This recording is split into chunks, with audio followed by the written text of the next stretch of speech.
Começa agora mais um Freudcast. Aqui, nada é proibido.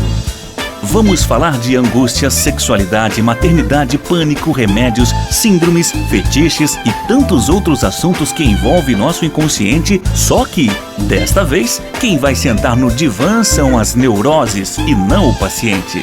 Alerto que nem sempre teremos respostas prontas, mas prometemos que, no mínimo, você vai ser desafiado para olhar a si mesmo e repensar sua vida. Começa agora, Freudcast. Olá, bem-vindo ao Freudcast. Hoje nós vamos falar sobre o universo infantil. E quem vai desvendar, todas essas aventuras de mães e bebês e crianças é a psicóloga e psicanalista Sumaia Teles de Menezes. Sumaia, bem-vinda ao Freudcast. Oi, Rose, é um prazer estar aqui com você. Obrigada pelo convite. Eu que agradeço. Bom, Sumaia, vamos começar a falar desse universo infantil, né? Às vezes eu tenho ouvido algumas pessoas e alguns psicanalistas colocarem que a psicanálise ela coloca a mãe, principalmente, num papel muito ruim na educação dos filhos, nessa formação psíquica das crianças, né? Qual que é o papel da mãe na formação dessa saúde mental desse bebê e dessa criança que vai se tornar um adulto futuramente? Bom, eu acho que, primeiro que a gente não fala, né, mas apenas na mãe enquanto pessoa feminina, né, que teve aquele bebê. Mas eu acho que fortemente na questão de quem está executando esses cuidados, sejam eles cuidados paternos, sejam eles cuidados das funções maternas, né? Então, acho que hoje a gente fala mais em quem está executando as funções do que efetivamente se é do gênero feminino masculino, se é o pai biológico ou a mãe biológica. Acho que, claro que os grandes autores, essas questões não eram muito evidentes na época deles, né? Os casamentos eram... Bom, primeiro que as pessoas eram geralmente casadas numa união heterossexual. Hoje a gente já tem uma diversidade muito maior, mas a questão seria, quem está executando está atendendo às necessidades? Então, isso é um assunto, né? E o outro assunto, que eu acho que também, como a gente forma a frase, na verdade, né? Que, assim, uma coisa é você ter consciência da sua responsabilidade sobre os cuidados. A outra coisa é quem nem tem essa consciência. Então, não é uma questão de culpa, no sentido de você é culpado de, mas você tem consciência da importância de que esse indivíduo, principalmente um bebezinho, ele é totalmente dependente e os cuidados dele estão por sua responsabilidade. Então, esse assunto é enorme, né? Eu tenho não consciência disso, né? Assim, você é especialista em Winnicott, que é um autor dentro da psicanálise, médico, pediatra, né, que trabalhou muito com essa questão ambiental, da mãe boa, do cuidado, né, desse cuidado. Quais são os aspectos que você pontuaria para quem está nos ouvindo, seja ele psicanalista, seja ele mãe, seja pai, que deve ter para que essa criança ela seja acolhida e não adoeça? Bom, primeiro que assim, quando a gente fala em mãe boa, né, mãe suficientemente boa, eu acho que talvez uma das coisas que a gente tem que lembrar é que essa mãe, primeiro que ela é suficientemente boa, ela não é perfeitamente boa. A pessoa que está executando essas funções tem que ser suficientemente boa, né? E a outra coisa é que esse ser suficientemente bom não tem nada a ver com estudo ou grau de habilidades técnicas ou a sua questão econômica, né? Os cuidados suficientemente bons se relacionam com alguém que está disponível, atento e ativamente articulado com aquele bebê, né? E com aquela criança também, depois, conforme o desenvolvimento vai acontecendo, as necessidades vão se transformando, né? Ou seja, o que aquela criança vai precisando enquanto apoio psíquico, né, vão se transformando, e essa mãe e esse pai, enquanto cuidadores dessa criança, também vão se transformando. Então, eu estar ativamente disponível e me adaptando a cada demanda dessas crianças, né? Por isso que eu posso ter uma pessoa que funcionou, entre aspas, muito bem como uma mãe de bebê, mas isso não aconteceu quando ela foi mãe de adolescente. Ou o inverso, né? Eu tenho uma mãe que tolera alguém que é um pouco mais velho, que é menos dependente dela, mas aquele bebezinho extremamente dependente é muito ameaçador, né? Então, cada um vai fazer o melhor que pode, mas não está garantido que eu vou conseguir efetuar isso, porque não se trata de um treinamento, né? Se trata né, de uma série de condições, questões emocionais, a história pessoal daquela pessoa, o momento que ela está vivendo, a situação dessa gestação ou dessa chegada dessa criança, enfim. Quer dizer, tem uma série de questões no meio dessa história, né? É possível dizer que o bebê, se ele não tiver esse cuidado, esse manejo, né, do ambiente, dos pais, ou dos cuidadores, quem quer que seja, ele já experimente o desamparo ainda bebezinho? Ou não? Então, o Winnicott, ele é um autor que ele é difícil por quê? Porque ele traz a nossa fragilidade. Uhum. Então, é muito difícil ler o Winnicott, porque ele o tempo inteiro lembra para a gente que nada é garantido. Tá? Então, teoricamente, se eu tenho falhas importantes aí nesses cuidados, essa criança possivelmente vai estar tendo experiências aniquiladoras para ela, ou de agonias impensáveis, né, que são, ela nem sabe de onde isso está vindo. Então, quer dizer, teoricamente isso estaria acontecendo, porém, a gente nunca vai falar, nossa, é certeza que vai acontecer, né? Como a gente também não vai falar que está garantido o desenvolvimento, porque você nasceu numa boa casa, você tem bons cuidados, você tem uma boa, uma boa condição financeira, também não é garantido, né? Então, o desenvolvimento ele vai acontecendo e a gente vai tendo que lidar o tempo todo com as fragilidades e as potências, né? Desse bebê, dessa criança e do próprio adulto. Agora, Maia, a gente tem também hoje uma questão que a mulher entrou para o mercado de trabalho há um tempo, e ela tem ficado grávida mais tarde, né, justamente por conta da vida profissional, e quando fica grávida, ela precisa contar com toda uma ajuda para poder continuar trabalhando e sendo mãe. E uma das coisas que é muito comum no cotidiano hoje são as crianças que vão para a creche ainda com 4, 5 meses, né? Essa institucionalização da infância, como que você vê? Você acha que é possível ter saúde mental e trabalhar efetivamente com essa questão da mãe, trabalhando fora da mãe, da creche?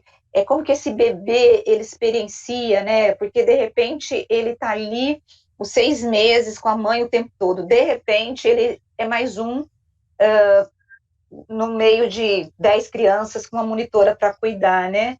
O que é ideal para uma criança? A gente vai falar de ideal e do que é possível. E também para diminuir menos a culpa da mãe, porque eu não quero que as mães fiquem culpadas depois de ouvir nosso papo. A minha intenção não é essa, né? Deixar as mães e os pais culpados. Mas como que essa institucionalização, ou quais efeitos que essa institucionalização provoca nos bebês? Então, eu acho que talvez seja importante a gente começar por algo que muitas vezes está fora do arcabouço psíquico, que é a nossa condição de fato real. Então, uma coisa é a gente estar aqui conversando e a gente poder falar sobre escolhas, sobre possibilidades, sobre recursos, é uma coisa. A outra coisa é a gente falar de uma mãe, né, que ela tem mais X filhos, né, ou um pai também, né, porque hoje a gente ouve histórias assim, tem mais X filhos, é sozinho, tem que sustentar a família, né? E é aquele lugar que tem para ele, ou ele deixa a criança naquele lugar, ou ele deixa sozinho em casa. Então, assim, aí não é um desdobramento emocional, o que é possível, é a sobrevivência, né? Então, isso é uma situação que a gente, muitas vezes, até por falta de todo esse preparo, né? Eu digo preparo social mesmo, acaba você não tem recursos para poder pensar em outra coisa, né? Se eu tenho 2 bolachas para almoçar e uma criança come 2 bolachas, é uma realidade, né? Agora, se eu tenho, né, o almoço, né, a salada, nananana, e a criança come 2 bolachas, é outra coisa. Então, de que realidade a gente está falando, né? Senão parece que é tudo a mesma coisa e não é. Então, acho que isso é a primeira questão. Você vê em países que têm uma preocupação maior preventiva, você vê que a licença paternidade é totalmente diferente, a licença maternidade é totalmente diferente. É 2 anos, 3 anos, né? 2 anos, exatamente, né, os pais intercalam, então a criança passa em meio período, mas outro período ela fica em casa. Quer dizer, são cuidados, né, preventivo. A gente começou a falar em licença paternidade, acho que tem o quê? 2 anos. Acho que 2 anos. Otimista, a gente está falando nesse tempo. E são 5 dias, né? Uma semana. Então, quer dizer, é impensável, é incomparável. Então, dentro eu acho que o primeiro fator é de que tipo de situação a gente está falando. A partir daí, eu acho que aí vem a pessoalidade.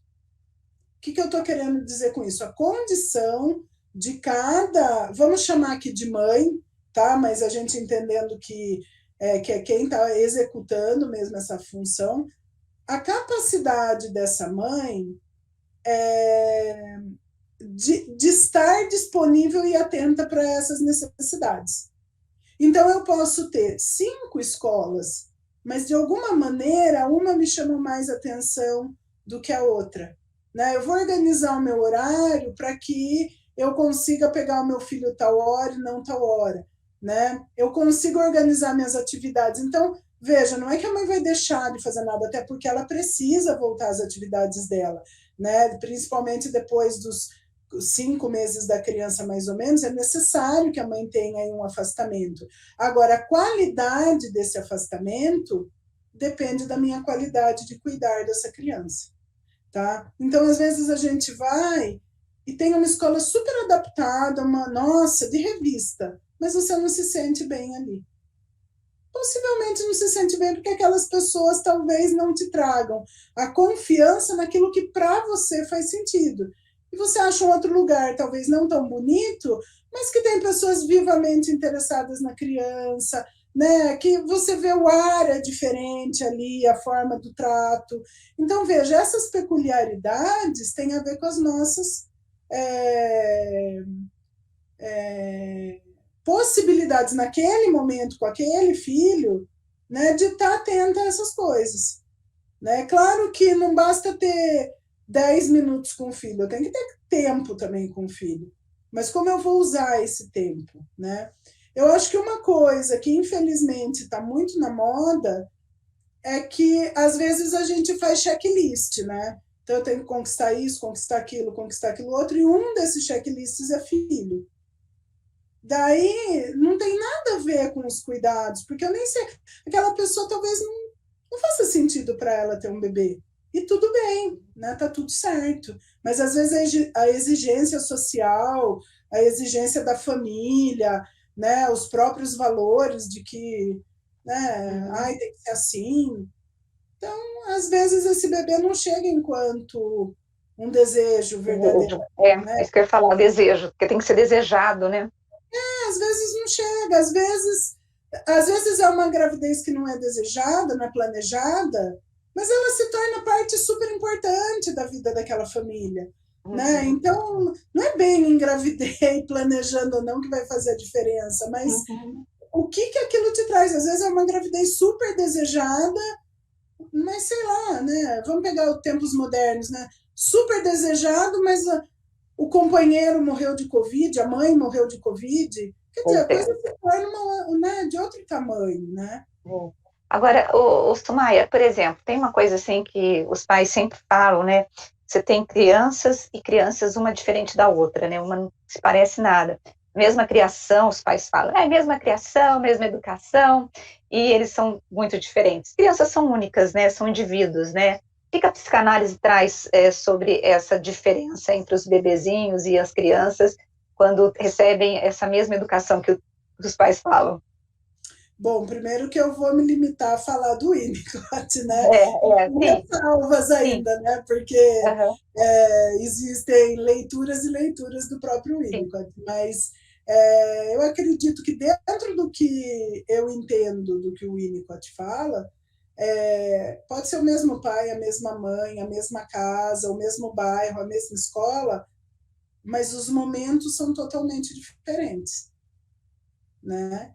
Então, embora eu possa ter o mesmo pai e a mesma mãe, o momento de cada pai e cada mãe na gestação, né, na chegada dessa criança, ou mesmo pais adotivos, né, receberam crianças em momentos diferentes. Então, a gente não é uma linha constante, sempre do mesmo jeito, né? Nós estamos no mundo de formas diferentes no decorrer da nossa vida. Então, a gente não se apresenta da mesma maneira para todos os filhos, né? A gente tem formas, né? Situações, momentos, né? O filho mais velho, né? Ele encara uma mãe que nunca foi mãe em situação nenhuma, né? A minha irmã, nós somos, lá em casa são bastante, né? Minha irmã fala assim, eu que tive que desbravar tudo, para depois vocês chegarem numa boa. É uma coitada, né? Então, assim, também não está garantido que com o segundo vai dar certo, porque tem N questões aí, mas você vai ser a primeira mãe para aquela criança. Sim. Né? Você vai ser a primeira vez que você teve aquele filho. Então, sempre vai ser a primeira vez. Mas é totalmente diferente. Né? Você ter um filho aos 20 e você ter um filho aos 45. Sim. Né? É outro momento da vida, outra situação, outro entendimento, né? Então, não é a mesma coisa. Sumaia, a gente tem tido, assim, muitas crianças que têm sido diagnosticadas com depressão, com outras síndromes de saúde mental, e tem sido prescrevido remédios mesmo para essas crianças, né? Você acha que está tendo uma banalização em relação a isso? Como tratar essas crianças, como diminuir essa angústia dessas crianças? Como que você vê? Porque eu acho que eles chegam no teu consultório, né? Como que é esse sofrimento infantil? Então, eu acho que o remédio bem dado para aquele caso que ele é fundamental, que tem queixas que são né, que a partir da medicação você vai ter uma outra forma de estar trabalhando com aquela criança, ela com ela mesma, ela na terapia, ela na escola, quer dizer, ela em casa, né? Se você tem aí um remédio muito bem, como fala, aplicável àquela situação, ok, super bem-vindo e que ótimo. Mas eu acho que hoje o que acontece, não só por parte da psiquiatria infantil, mas por parte dos próprios psicólogos também, a gente já parte do pedido de medicação, seja eu pedindo para que seja medicado, seja o profissional, né, o outro profissional, o colega, né, o psiquiatra medicando. Então, e outras coisas, outros questionamentos acabam ficando em segundo plano. Então, veja, a questão não é se usa muito ou usa pouco a medicação. A questão é, eu já pensei sobre esse caso para saber o que cabe nesse caso, né? Então, como a gente está aqui baseado no Winnicott, né, que é o que eu sei conversar, para o Winnicott talvez teriam várias coisas que a gente pudesse olhar antes da gente partir para uma saída como se ela fosse a única. né? Então eu posso entender um pouco a dinâmica daquela criança, do que se tratam aqueles sintomas, né? Por que eles estão acontecendo? Qual é a história daquela criança? Qual é a história daquela família? Onde eles estão, né? Quais são os recursos que eles têm, né? Essa família tem uma condição psíquica de fazer cuidados diferentes daqueles que eles estão fazendo, ou é aquilo é o melhor que eles podem fazer? Né? A escola é adequada para aquela criança, é por isso que não tem escola boa, né, gente? Tem escola boa para aquele aluno, né? Então, para aquela dinâmica. Então, naquela dinâmica, é funcional para aquela criança, para aquele adolescente? Então, veja, tem uma série de perguntas.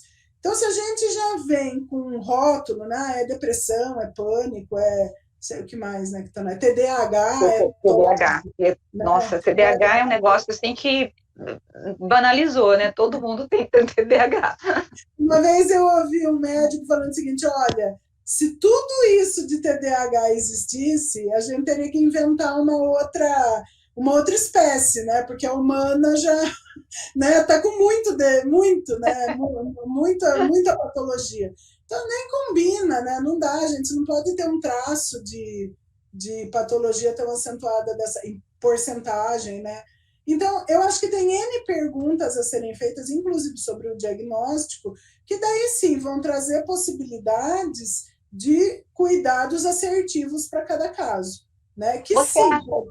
pode É, ser que seja a medicação, por exemplo, mas N outras coisas são possíveis, né? assim, na tua experiência como psicóloga, como psicanalista, estudiosa do Winnicott, na tua jornada como psicanalista, você acha que a sociedade ela tem avançado, tem melhorado nesse manejo com a criança, ou nós estamos mais adoecidos? Sim, é que eu Difícil, né? respondo isso. É aquele momento que a gente pede para tomar água, né? É, difícil, né? Olha, eu acho que talvez hoje vamos ser um pouco esperançosos, né? Eu acho que tem um lado que está muito bom, que é o quê? A condição de poder pensar sobre isso, né? Muitas linhas, muita pesquisa, muitas possibilidades de projetos, né? Até coisas assim sociais, né? Por exemplo, o psicólogo e o assistente social dentro da escola, espero que se concretize, né? Mas É um tem, projeto do governo aí, acho que é importante, né? tem projetos para isso. Então, Uhum. assim, acho que tem um lado que realmente a condição de se falar sobre patologias, eu digo assim, não no universo profissional, né, no universo psi, mas para as pessoas de maneira geral, então tem acesso, pelo menos a ouvir sobre isso, não Eu necessariamente. acho que de desmistificar um pouco, né? Porque o pai, o que eu percebo é que às vezes uma mãe e um pai que tem uma criança que precisa de ajuda, eles se desesperam porque não tem acesso à saúde pública de um psicólogo, de um psiquiatra, e aí a criança sofre. Então, acho que você tem razão. Quando você traz, você debate isso, você desmistifica e você Sim. traz para a pessoa dizendo, olha, você não é o único, né, que passa por isso, né?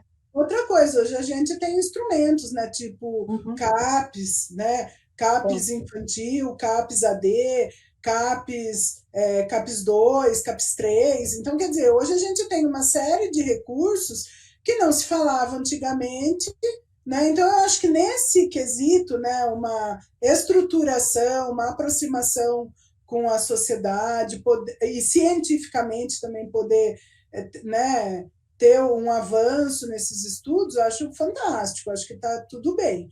Agora, muitas vezes o uso que a gente faz disso, aí já não é tão legal, né? Porque é mais fácil você resolver um problema colocando um remédio na boca de alguém. E eu falar, olha, teu problema, Rose, é porque você está com blusa azul, tá? Então, Rose, blusa azul, remédio, acabou, tá tudo certo. A outra coisa é, por que será que ela escolheu a blusa azul? Será que ela tem outras blusas? Será que ela está falando com a blusa azul porque está comigo ou porque tem toda uma situação com a blusa azul? Então a coisa vai mudando de figura e o remédio talvez nem seja o principal tema. E quando eu falo isso, eu não estou tirando o profissional psiquiatra da história. Pelo contrário, né? Eu outro dia atendi um caso que a pessoa falou: olha, eu fiz análise por muito tempo. Eu, que legal, né? E aí, quando você começou? Não, eu comecei pequena, devia ter uns 10 anos, fiquei 10 anos em análise. Falei, oi? Já comecei a pingar, né? Falei, meu Uhum, Deus, tempo que lá vem a uhum, história. Daí perguntei, e aí, você foi medicada? Ela, não, ele nunca me medicou. legal. Tá? Então, assim, tem profissionais, o próprio Winnicott, né, ele fez psiquiatria infantil, a pessoa vai estudando aquele caso, né, vai fazendo desdobramentos, então, não é para o psicólogo, é para o universo da saúde mental. É claro que tem horas que outras necessidades também são importantes, né? Mas essa dinâmica do estudo de cada caso é um caso, demanda tempo, demanda curiosidade, demanda estudo, né? Demanda Você uma. acha que, assim, para a gente terminar, né, porque eu sei que você tem pacientes, a infância, ela precisa cada dia mais ser olhada com cuidado, ou você imagina, assim, que... Você disse que já tem muita pesquisa, muitos projetos levando em conta essa questão da infância, né? Porque a gente tem, aquilo que você falou, que lugar de infância, ou que infância que nós estamos falando. Porque se é uma infância mais estruturada, você vai ter um tipo de manejo. Se você vai falar de uma outra infância que a criança tem que trabalhar, que não deveria, já é outra história. A que vive violência. Então, você acha que as instituições, elas estão com esse olhar voltado para a infância, para essa criança? De novo, é aquele momento de sair, né? Triste, Sei triste. lá, né? Fingir um desmaio agora, né? É, Eu não sei te dizer. é, Eu acho que as instituições, claro que a gente está usando plural, né? sim. PNS aí no final, instituições, acho que Uhum, muitas delas têm que sobreviver, então não sei se elas têm amplitude disso que a gente está conversando, né? uhum, Muitas vezes não tem um técnico responsável capaz por essas coisas que a gente está conversando, né? Às vezes elas são muito rígidas, então essas questões nem existem, né? Como tem outras extremamente dedicadas, não para todas as patologias, obviamente, mas assim, que são abertas a possibilidades. Por isso que a gente vai ter que olhar se aquela instituição tem a ver com a nossa vida, funciona para a gente, com os nossos ideais, com as nossas crenças, né, com as nossas escolhas pessoais e tudo mais, né? Agora, Mas pode falar. não, eu ia dizer que a gente tem que lembrar que a palavra infância e adolescência, o conceito de tudo isso, embora para a gente seja algo corriqueiro, principalmente para quem estuda essas questões, a gente tem que lembrar que são coisas muito novas socialmente, historicamente falando, né? São conceitos novos, né? Então a gente não tem aí 200 anos de estudo da infância e adolescência, a gente tem décadas, né? Uhum. Então também temos que lembrar desse pequeno detalhe, né? Agora, sim, você como uma psicóloga, psicanalista que ama o Winnicott, qual que é a esperança, assim, que você, nesse estudo todo, que você se apaixonou por ele, você fala, o Winnicott deixou essas lições para a gente terminar, essa é a última pergunta, para a gente terminar esse Freudcast, assim, de uma forma com mais esperança, né, porque senão... Esse é o conceito winnicottiano, né? É,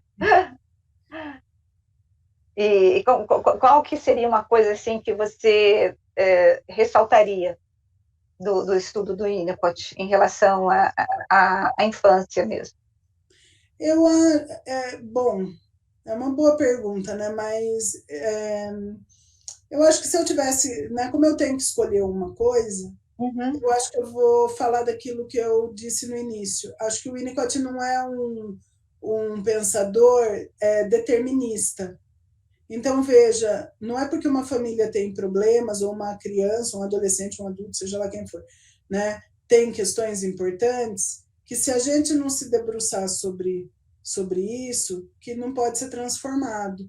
Então, eu acho que talvez a esperança, né, como você disse, é que eu posso ter uma família pouco funcional, eu posso ter uma criança que não está num ambiente suficientemente bom, mas se ela receber cuidados, talvez essa história possa mudar. Obviamente que tem marcas, obviamente que a gente não apaga nada, mas novas perspectivas podem surgir, novos acessos psíquicos, sociais, psicossomáticos podem se desenvolver. Então, eu acho que a gente não é preso numa caixinha. Né? Então, eu acho que, para mim, eu acho que essa talvez seja a grande contribuição do Winnicott, né? Que a gente, né, se tiver bons cuidados, claro que bons é uma coisa super relativa, né? O que é bom para mim pode não ser para você, mas bons cuidados para que atenda às necessidades daquele indivíduo, né? Psiquicamente, realisticamente, talvez a gente tenha boas notícias. Né? Sumaia, eu quero te agradecer, eu adorei o bate-papo, obrigada por você ter separado um tempinho aí na sua agenda para falar conosco. Muito obrigada, viu? Foi um prazer te receber aqui no podcast. Eu que agradeço, foi uma delícia estar aqui e quando precisar é só chamar. Beijo. Beijo, obrigada. Bom, eu quero agradecer você que esteve conosco até esse momento. Provavelmente, se você é mãe ou pai, você aprendeu muita coisa, né, desse papo com a Sumaia, que é psicanalista e especialista em Winnicott, que é um autor que trabalhou muito essa questão da infância. E na semana que vem, eu vou estar com outro psicanalista, ou psicólogo, ou psiquiatra, ainda não sei, para poder falar sobre um tema que vai te ensinar muito, tem muito a ver sobre a nossa vida, a qualidade de vida, sobre a nossa saúde mental. Até a semana que vem. Beijo para você. Tchau, tchau.